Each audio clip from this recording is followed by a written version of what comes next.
Silakan duduk Bapak Ibu. Shalom. Selamat malam. Mari kita akan belajar firman Tuhan bersama-sama Bapak Ibu. Nah, malam ini ada dua bagian. Ada dua bagian firman Tuhan yang kita mau baca Bapak Ibu. Pertama Ibrani 8 ayat 7 sampai 13. Lalu nanti kita lompat ke Matius 13 ayat 31 sampai 35. Kitab Ibrani pasal yang ke-8 ayat 7 sampai 13. Saya akan membacakan, Bapak Ibu menyimak pembacaan ini. Ayat 7, sebab sekiranya perjanjian yang pertama itu tidak bercacat, tidak akan dicari lagi tempat untuk yang kedua. Sebab ia menegur mereka ketika ia berkata, sesungguhnya akan datang waktunya. Demikianlah firman Tuhan. Aku akan mengadakan perjanjian baru dengan kaum Israel dan dengan kaum Yehuda.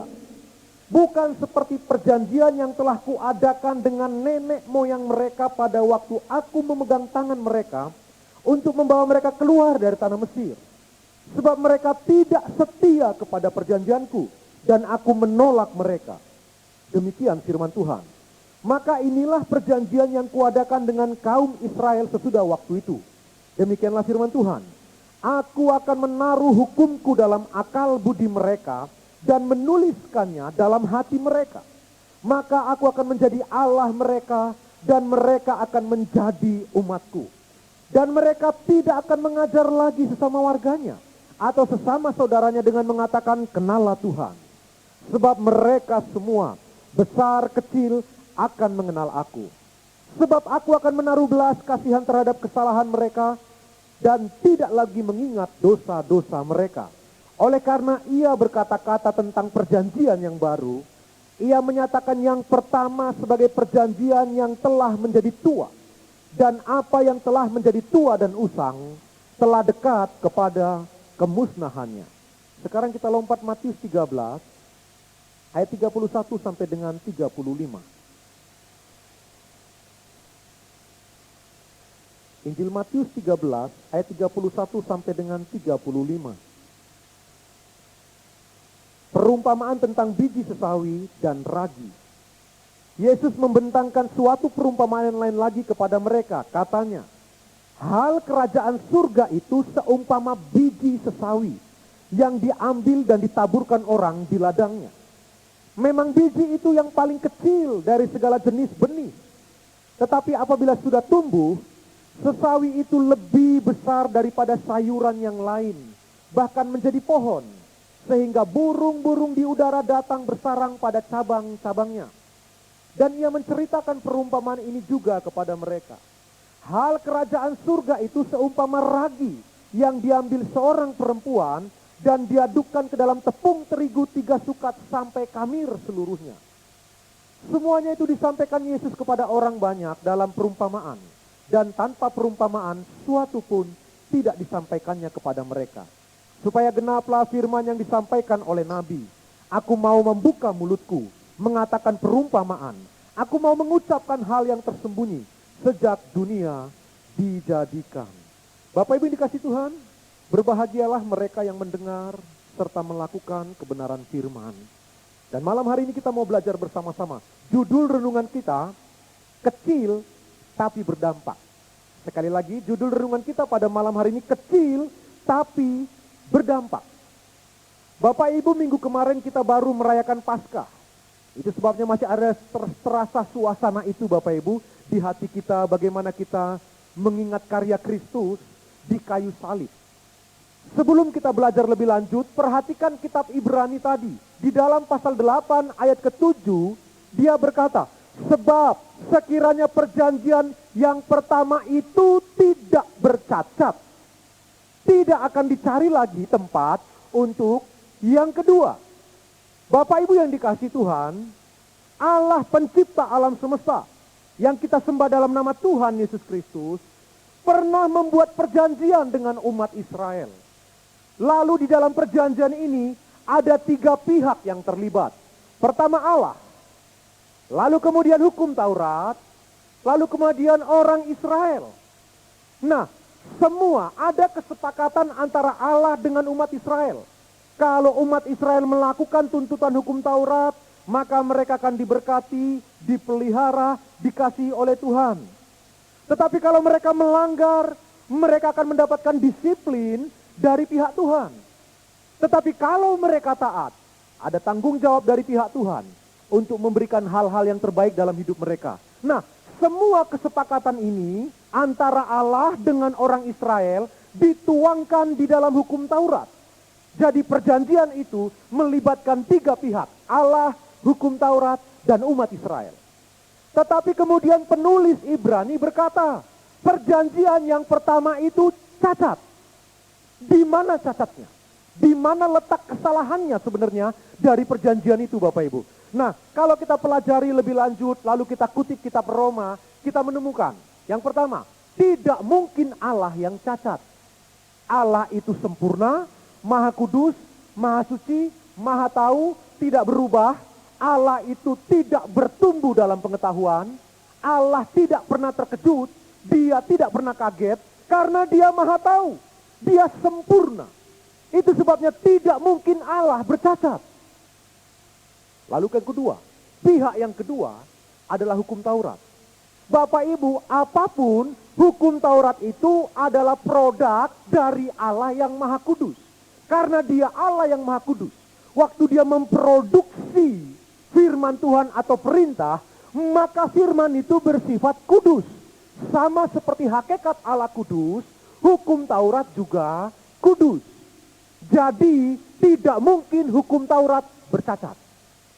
Tinggal pihak yang ketiga yang tersisa, yaitu umat Israel, yaitu manusia. Sebenarnya Bapak Ibu, manusialah yang cacat. Karena mereka telah jatuh ke dalam dosa. Mereka terkena original sin, dosa turunan dari Adam dan Hawa. Jadi waktu manusia itu diperintahkan oleh Tuhan untuk mentaati hukum Taurat yang kudus itu, mereka tidak bisa. Itu sebabnya cacatnya ada di pihak manusia. Nah, saya ingin beritahu kepada Bapak Ibu yang dikasihi oleh Tuhan, perhatikanlah. Perhatikan ini, jangan salah tangkap ya, mohon maaf saya, jangan salah menangkap. Begini, bukan karena saya mencuri, maka saya berdosa. Tetapi karena saya berdosalah, maka saya mencuri. Jadi perhatikan, waktu saya berdosa, maka saya melakukan tindakan mencuri. Waktu saya mencuri, saya jadi berdosa lagi. Itulah yang dilakukan manusia. Karena dia berdosa, lalu kemudian diminta melakukan tuntutan hukum Taurat yang kudus, mereka tidak mampu. Mereka tidak bisa. Itu sebabnya Paulus berkata, semakin aku berusaha berbuat baik, yang jahat muncul. Hukum Taurat itu merangsang untuk dosa yang tidur tadi terbangun, muncul ke permukaan dan dibuahi. Jadi justru hukum Taurat yang kudus itu merangsang manusia untuk kemudian membuahi dosa-dosa yang ada di dalam dirinya. Lalu kemudian Kristus datang. Karena perjanjian ini kemudian bercacat, Tuhan perbaharui perjanjiannya. Yang biasa kita kenal dengan sebutan perjanjian baru. Kristus datang, dia penuhi semua tuntutan hukum Taurat dengan sempurna. Lalu kemudian mati di kayu salib, bangkit pada hari yang ketiga, kita baru memperingati Paskah.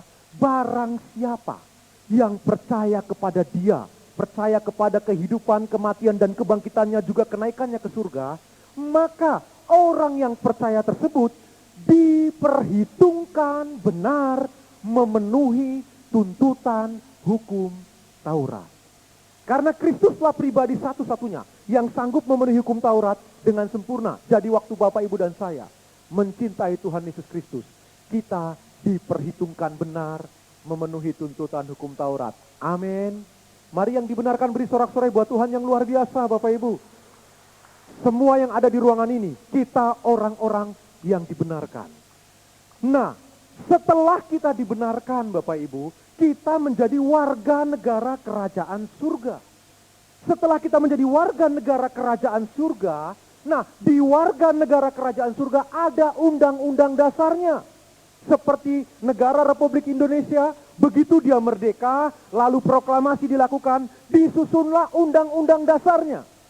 Dan sebagai warga negara Indonesia, kita harus mentaati undang-undang dasar tersebut. Setelah Bapak Ibu dan saya diselamatkan, dimerdekakan, masuk sebagai warga kerajaan surga, Bapak Ibu dan saya punya kewajiban memenuhi undang-undang dasar tersebut. Salah satu dari undang-undang dasar dalam kerajaan surga adalah apa? Perubahan. Setiap warga kerajaan surga harus berubah. Itu tuntutannya Bapak Ibu. Dan Yesus memandang sangat penting perubahan. Itu sebabnya dia memberi perumpamaan tadi tentang biji sesawi. Perhatikanlah perumpamaan itu. Yesus menekankan betapa pentingnya perubahan. Memang kita sudah diselamatkan. Dan pasti kita diselamatkan karena kemurahan Tuhan. Namun setelah diselamatkan, kita diminta mengalami perubahan. Secara status, Bapak, Ibu, dan saya telah kudus. Tetapi secara proses, kita bertumbuh di dalam Tuhan semakin baik, dan semakin baik. Itu sebabnya kita perlu berubah. Amin. Coba yang bersiap untuk berubah, beri tepuk tangan buat Tuhan yang luar biasa dulu Bapak Ibu. Mari beri sorak-sorai buat Tuhan. Semua kita harus berubah. Tuhan Yesus tadi memberi perumpamaan. Hal kerajaan surga seumpama biji sesawi. Perhatikan biji sesawi kemudian menjadi pohon. Itu perubahan. Lalu ragi berubah menjadi roti. Itu perubahan. Yesus menganggap penting perubahan sebagai warga kerajaan surga. Nah Bapak Ibu, kita semua rindu berubah. Itu sebabnya kita beribadah. Kita semua rindu rumah tangga kita berubah lebih baik. Itu sebabnya kita berdoa. Kita rindu anak-anak kita berubah. Itu sebabnya kita bergumul bersama dengan Tuhan. Kita memuji menyembah Tuhan. Memohon supaya Tuhan merubah beberapa karakter dari hidup kita. Semua kita rindu berubah. Tetapi kita harus mengaku. Tidak mudah untuk berubah. Kita harus mengaku Bapak Ibu. Kadang-kadang manusia duniawi kita ini sangat sulit untuk diajak berubah.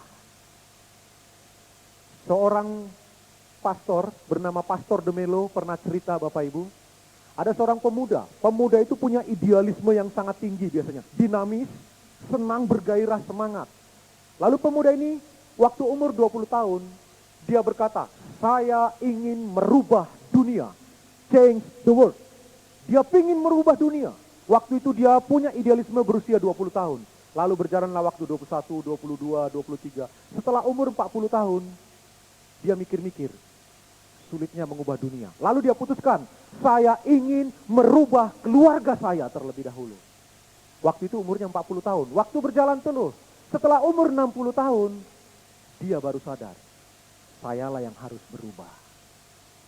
Bukan dunia, bukan keluarga. Sayalah yang harus berubah.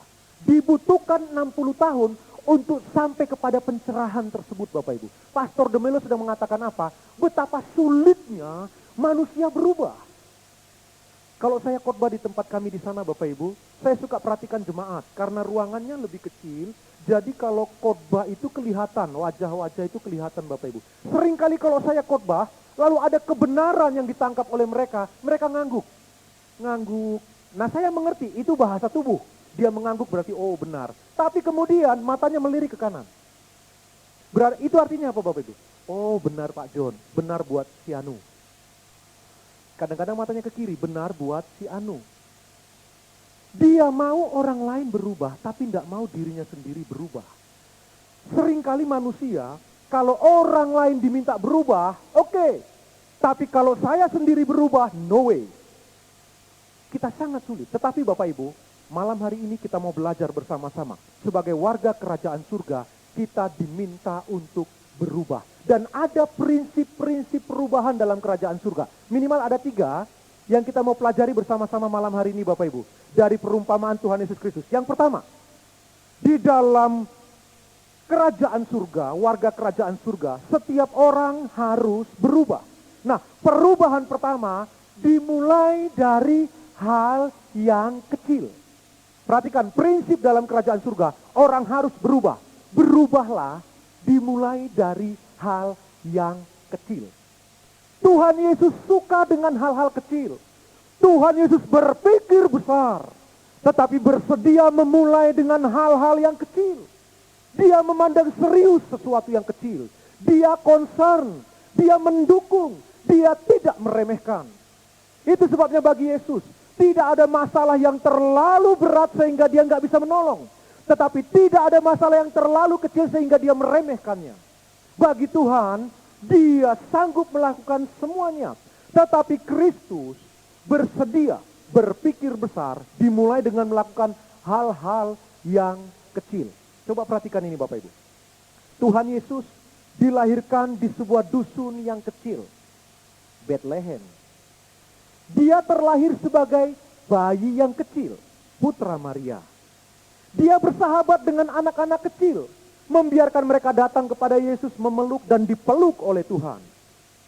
Dia mencetak para pemimpin dari orang-orang atau masyarakat kecil yang sebagian besar nelayan. Dia menyebut para muridnya, hai engkau kawanan kecil. Dalam perumpamaan ini, dia bicara tentang biji sesawi yang kecil, lalu tepung yang kecil.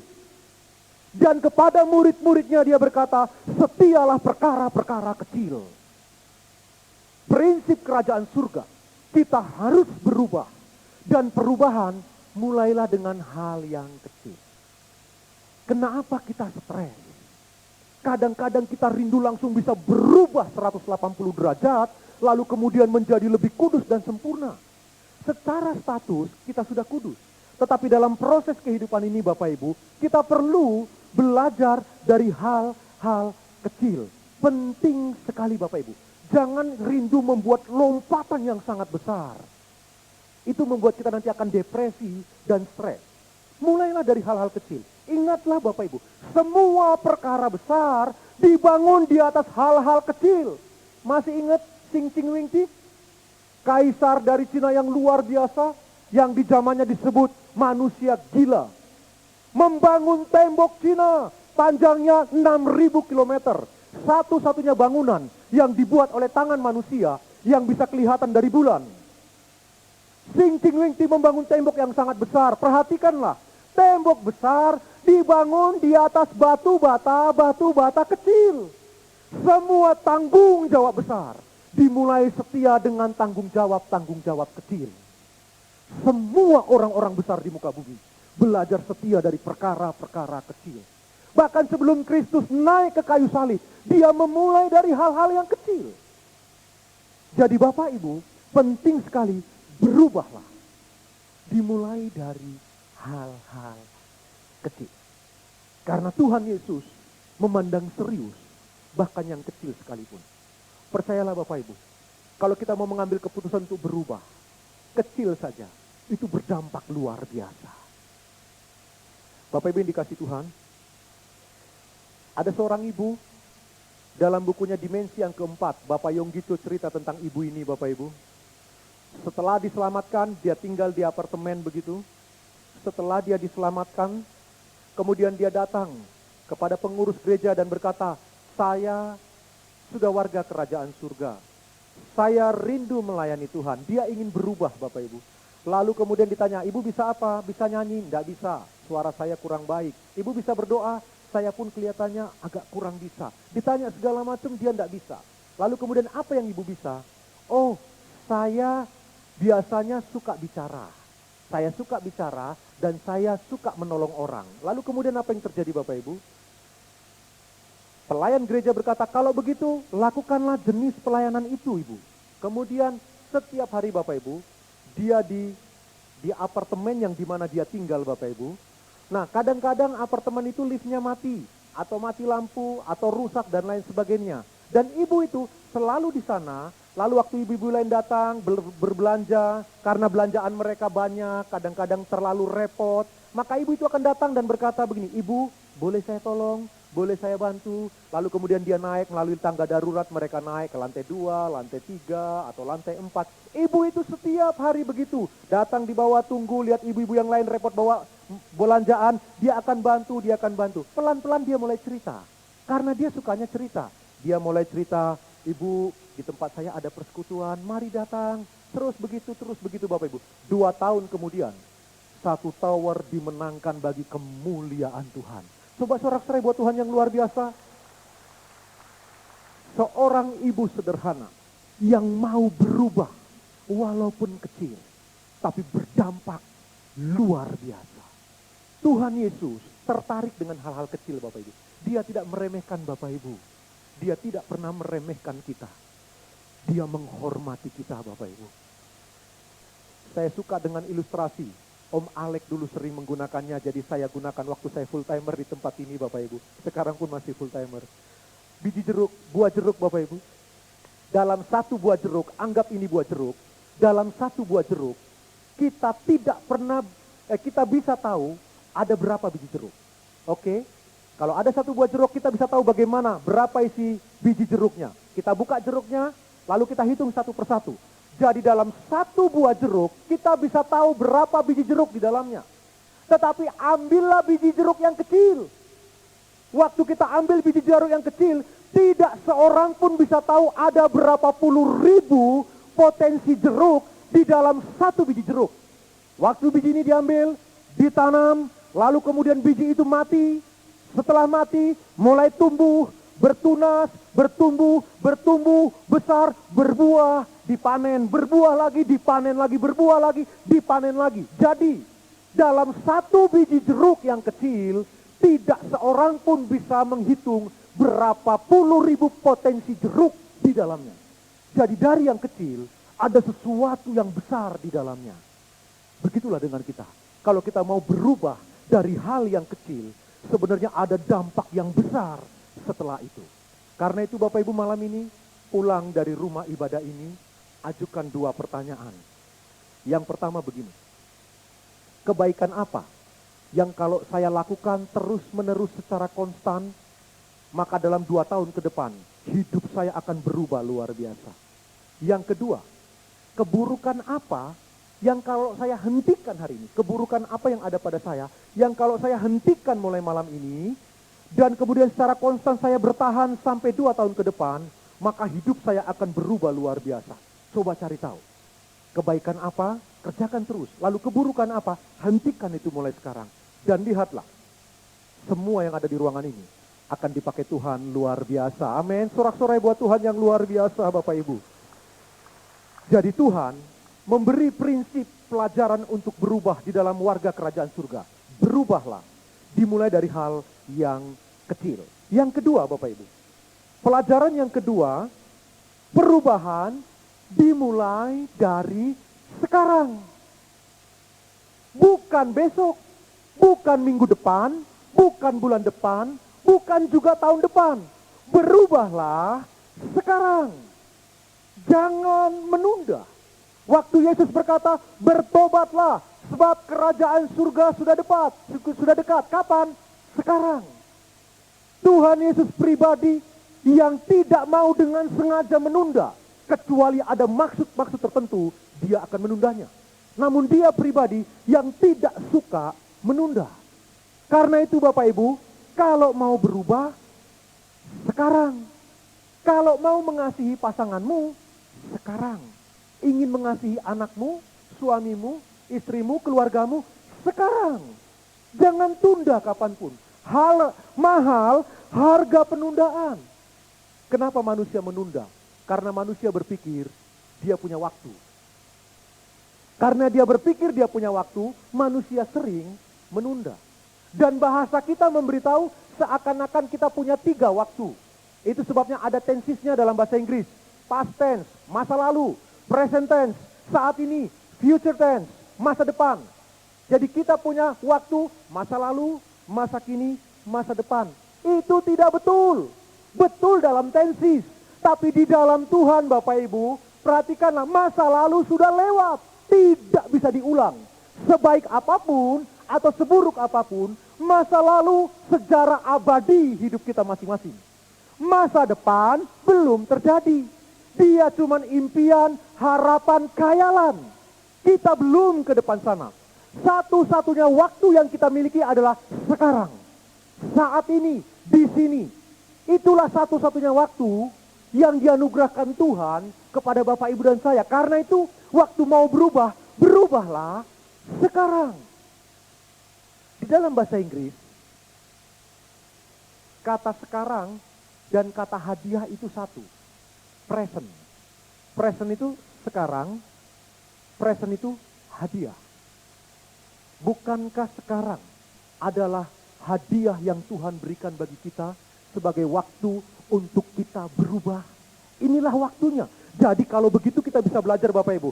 Setiap kita mendengar firman Tuhan, waktu itu firman kita dengar, kita baca firman Tuhan, setiap waktu yang kita jalani, itu adalah momentum ilahi.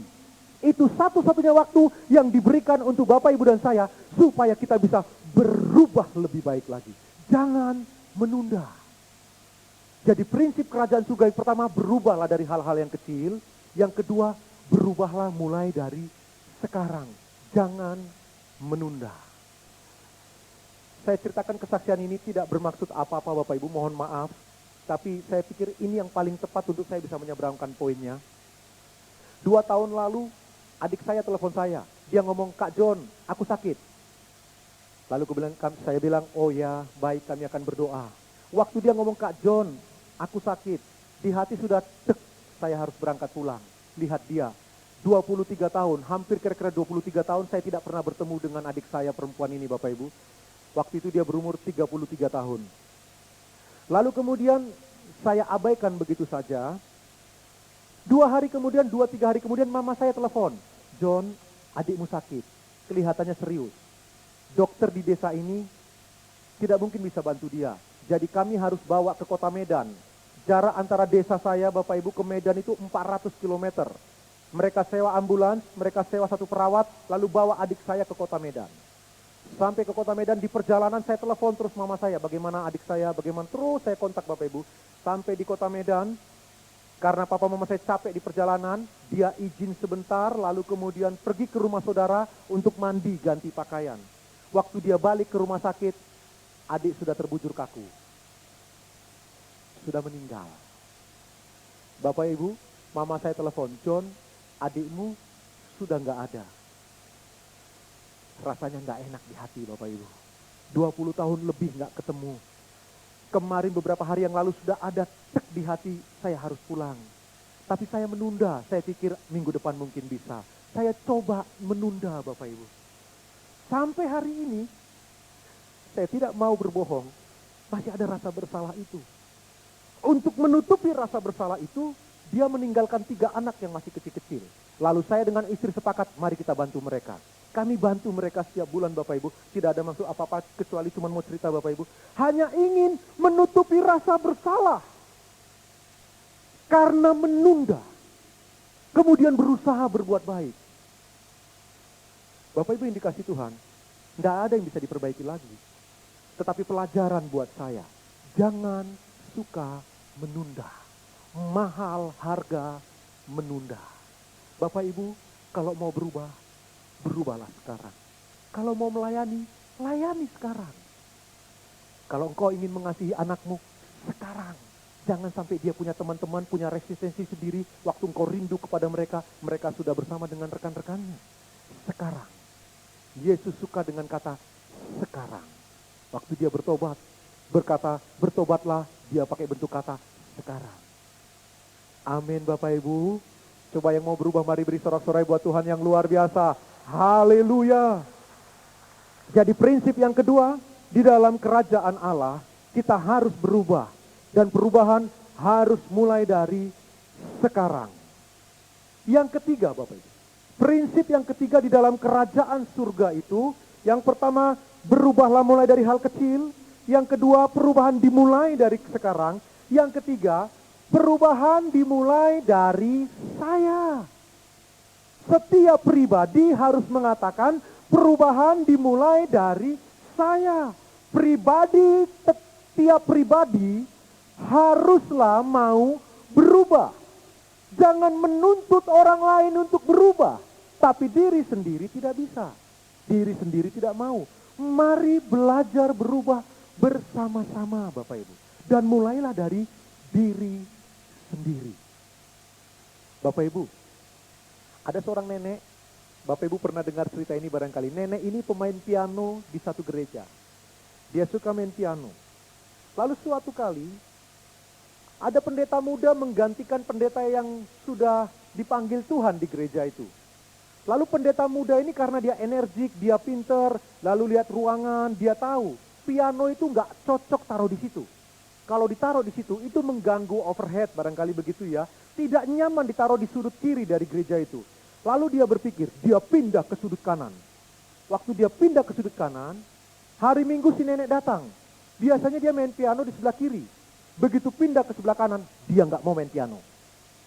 Dia bilang, nggak mau. Pindah dulu ke sebelah kiri, baru saya mau main. Karena dia sudah nyaman bertahun-tahun di piano itu sebelah kiri, Bapak Ibu. Akhirnya, pendeta muda itu bijak, dia bilang, baik, pindahkan lagi ke kiri. Dipindahkanlah piano itu ke kiri, Bapak Ibu. Dan memang mengganggu pemandangan piano di sebelah kiri itu. Tetapi pemuda ini berpikir, bagaimana caranya? Dia dapat hikmat, Bapak Ibu. Apa yang dia lakukan? Setiap hari Minggu, itu piano digeser 10 cm. Geser 10 cm, geser 10 cm. Setiap minggu. 1 tahun kemudian, piano sudah pindah ke sebelah kanan. Si nenek tidak sadar kalau pianonya sudah di kanan. Bapak Ibu, kita perlu berubah pelan-pelan, tapi setiap orang. Kita perlu berubah pelan-pelan dan dimulailah dari diri kita masing-masing. Dan saya mohon kepada Bapak Ibu, jangan beri stigma kepada seseorang dengan berkata, enggak mungkin orang ini bisa berubah. Enggak mungkin suamiku berubah. Enggak mungkin anakku bisa berubah. Orangnya memang sudah begitu. Jangan kasih stigma. Orang yang di dalam dirinya ada Allah Roh Kudus, dia punya potensi yang besar untuk bisa berubah. Semua orang bisa berubah di dalam Tuhan. Amin. Karena itu jangan beri stigma. Jangan beri julukan-julukan tertentu. Orang itu bisa berubah. Dan kita didorong pada sore hari ini atau malam hari ini Bapak Ibu, berubahlah mulai dari saya.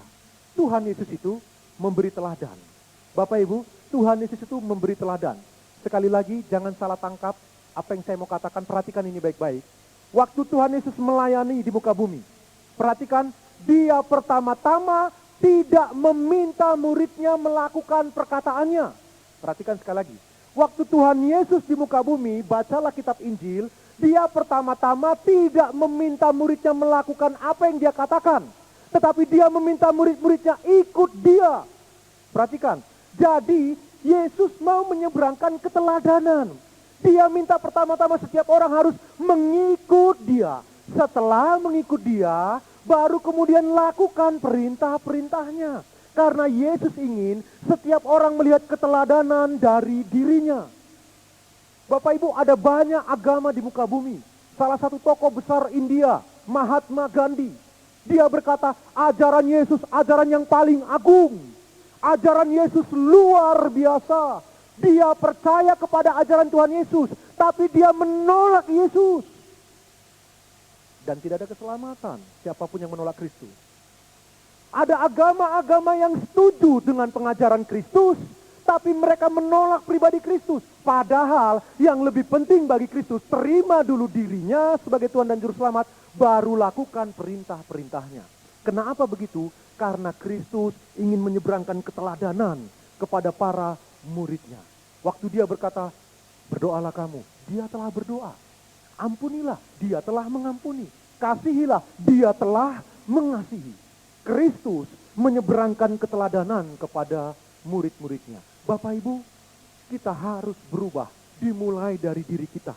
Karena generasi kita membutuhkan keteladanan. Mereka membutuhkan keteladanan kita Bapak Ibu. Mari berubahlah. Dimulai dari diri kita masing-masing.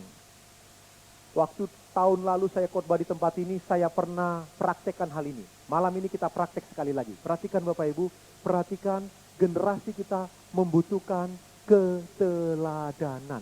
Sekarang coba kita praktek, mari kita angkat tangannya begini Bapak Ibu. Boleh bantu saya?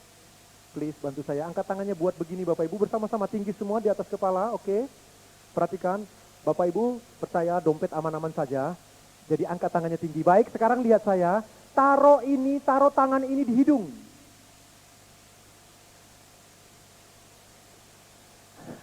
Terima kasih.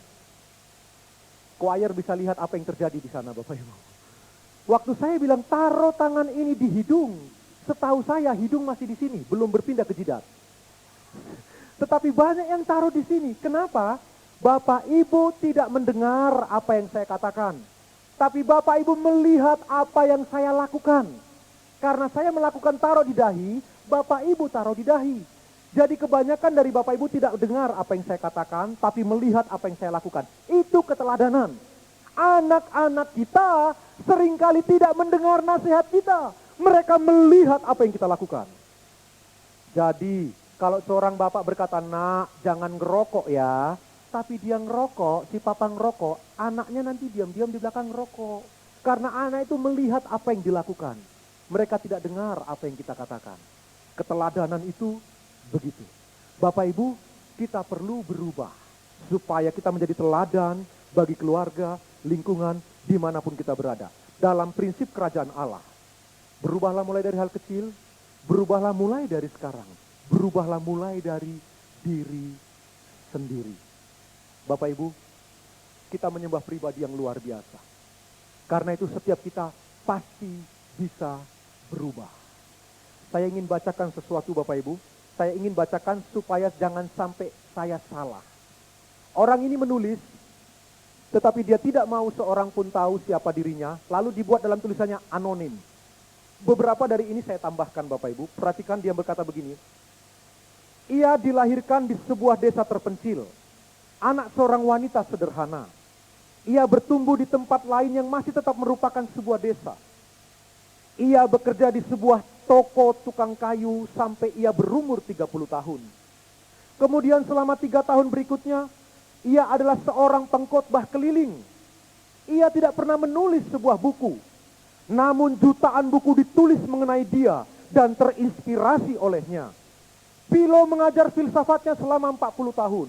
Plato 40 tahun, Sokrates dan Aristoteles masing-masing 20 dan 30 tahun. Yesus hanya 3 tahun mengajar. Namun pengaruh dan dampak dari pengajaran Yesus melampaui gabungan 130 tahun dari keempat filsuf terbesar di zaman ini. Yesus tidak membuat satu lukisan pun. Akan tetapi lukisan-lukisan terbaik di dunia pada masa kini. Dari Raphael, Michelangelo, Leonardo da Vinci. Mereka mendapatkan inspirasi atau ilham dari dia. Yesus tidak menggubah satu puisi pun. Akan tetapi Dante, Milton, dan sejumlah besar pujangga diilhami oleh dia. Yesus tidak pernah menciptakan satu musik pun. Akan tetapi Haydn, Beethoven, Bach, dan Krausen mencapai puncak kesempurnaan melodi mereka di dalam himne, simfonis, dan oratorio yang mereka gubah untuk mengagungkan dia. Setiap lingkup keagungan dalam peradaban manusia telah diperkaya oleh sang tukang kayu yang sederhana dari Nazaret. Sumbangsihnya yang unik kepada kemanusiaan adalah keselamatan jiwa. Filsafat tidak dapat melakukannya. Seni juga tidak. Sastra juga tidak. Musik juga tidak. Hanya Yesus Kristus yang dapat memutuskan rantai dosa yang memperbudak manusia. Hanya Dia yang dapat membisikkan damai ke dalam hati manusia. Menguatkan yang lemah dan memberikan kehidupan pada mereka yang mati secara rohani. Ia tidak pernah mendirikan sebuah kantor, namun ratusan ribu kantor didirikan untuk melanjutkan pekerjaannya di ladang misi. Ia tidak pernah mempunyai sebuah keluarga atau memiliki sebuah rumah, namun miliaran keluarga di dunia menjadikan dia kepala dalam rumah tangga. Ia tidak belajar di sekolah, tetapi jutaan sekolah didirikan karena pengaruhnya. Ia tidak pernah melakukan perjalanan lebih dari 200 mil dari tempat di mana ia dilahirkan. Tetapi jutaan mil ditempuh manusia untuk meneruskan misinya. Ia tidak melakukan hal-hal yang seringkali berhubungan dengan ketenaran. Namun tidak ada pribadi yang melebihi dia dalam ketenaran hingga saat ini. Ia tidak mempunyai surat-surat kepercayaan selain dari keberadaannya sendiri. Ia baru berumur 33 tahun ketika masyarakat mempunyai opini menentang dia. Sahabat-sahabatnya melarikan diri. Ia diserahkan kepada musuh-musuhnya dan melewati pengadilan yang penuh dengan ejekan. Ia dipakukan di atas potong kayu salib di antara 2 orang pencuri. Ketika ia mati, para algojonya membuang undi untuk membagi-bagi pakaiannya, satu-satunya kekayaan yang ia miliki di atas muka bumi ini. Ketika ia mati, ia dikuburkan di sebuah kuburan yang dipinjamkan karena belas kasihan seorang temannya. 19 abad telah berlalu. Dan saat ini ia merupakan figur sentral dari sejarah umat manusia, pemimpin dari kemajuan-kemajuan umat manusia. Dari semua tentara yang pernah berbaris, dari semua pasukan angkatan laut yang pernah berlayar, dari segala tokoh-tokoh politik yang pernah terpilih, dari segala raja-raja yang berkuasa, dikumpulkan bersama-sama. Belum pernah ada yang mempengaruhi kehidupan umat manusia di atas muka bumi ini seperti kehidupannya yang tersendiri itu. Coba beri bersorak-sorai buat Tuhan yang luar biasa itu, Bapak Ibu. Itulah Tuhan yang kita sembah, yang ada di dalam diri Bapak, Ibu, dan saya. Karena itu, kita akan bisa berubah lebih baik lagi. Dari yang kecil, kita bisa menjadi besar luar biasa bagi kemuliaan nama Tuhan. Saya tutup dengan cerita, Bapak Ibu. Ada seorang papa yang punya anak laki-laki masih kecil, Bapak Ibu. Biasa seorang bapak punya anak laki-laki kecil, dia senang sekali, suka bermain bersama, pergi bersama. Lalu suatu kali, Bapak Ibu, papanya ini ajak anaknya main ke daerah bukit, di daerah perbukitan. Lalu mereka jalan, waktu jalan mau naik ke salah satu bukit, di lereng begitu. Begitu ketika mereka berjalan, tiba-tiba anak laki-lakinya jatuh. Waktu anak laki-lakinya jatuh, spontan mulutnya langsung berkata, aduh. Begitu mulutnya berkata, aduh, beberapa detik kemudian ada suara, aduh. Dia kaget. Lalu dia bilang gini, siapa itu? Beberapa detik kemudian ada suara lagi, siapa itu? Lalu kemudian dia emosi, dia berkata, keluar kalau berani. Suara itu ngomong lagi, keluar kalau berani. Lalu dia tambah emosi, dia bilang, awas kamu. Suara itu berkata lagi, awas kamu. Papanya lihatin, lalu papanya ngomong gini, nak, coba sekarang diubah perkataannya. Hei, kamu sahabatku. Lalu si anak mulai ngomong, hei, kamu sahabatku. Suara itu datang lagi, hei, kamu sahabatku. Dia mulai berani. Lalu dia berkata, kamu luar biasa. Suara itu datang lagi, kamu luar biasa. Aku suka kamu. Suara itu datang lagi, aku suka kamu. Papanya bilang, nak, itu namanya gema. Apapun yang kau katakan akan menggema kembali dan kau dengar persis seperti apa yang kau katakan. Lalu si papa memberi pelajaran. Kehidupan persis seperti itu. Kehidupan kita adalah menggemakan apa yang kita lakukan. Kalau kita melakukan yang baik, maka menggemalah yang baik datang kepada kita. Kalau kita melakukan yang kurang baik, maka yang kurang baiklah menggema dalam hidup kita. Hidup ini menggemakan apa yang kita lakukan. Itu sebabnya kita perlu berubah. Kalau kita berubah menjadi lebih baik, itu akan menggemakan kepada kehidupan kita yang jauh lebih baik. Amin. Sorak-sorai buat Tuhan yang luar biasa, Bapak Ibu. Saya percaya Tuhan yang luar biasa itu akan menolong kita semua untuk berubah lebih indah lagi. Mari sekali lagi beri sorak-sorai buat Tuhan yang luar biasa, Bapak Ibu. Mari kita bangkit berdiri bersama-sama. Kita bangkit berdiri bersama-sama, Bapak Ibu. Kita akan menyembah Tuhan yang luar biasa. Sumber segala inspirasi, pribadi yang maha dahsyat. Kita sembah Dia malam hari ini dengan hati yang tulus, dengan kerendahan hati. Kita mau katakan kepada Tuhan, Tuhan, aku siap untuk berubah. Sekecil apapun yang aku bisa, aku mau berubah. Karena tidak ada yang terlalu remeh bagi Tuhan. Haleluya. Naikkan satu pujian kepada Tuhan. Ubah hati